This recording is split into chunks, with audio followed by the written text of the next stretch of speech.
పండంటి కాపురం బాబు వినరా అన్నా తమ్ముల కథ ఒకటి.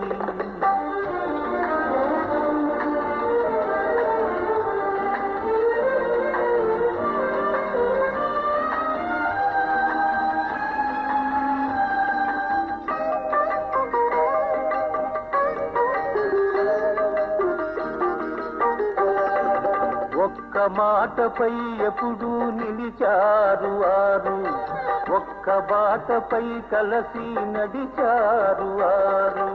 అన్నంటే తమ్ములకు అనురాగమే, అన్నకు తమ్ములంటే అనుబంధమే బాబు వినరా అన్నా తమ్ముల కథ ఒకటి.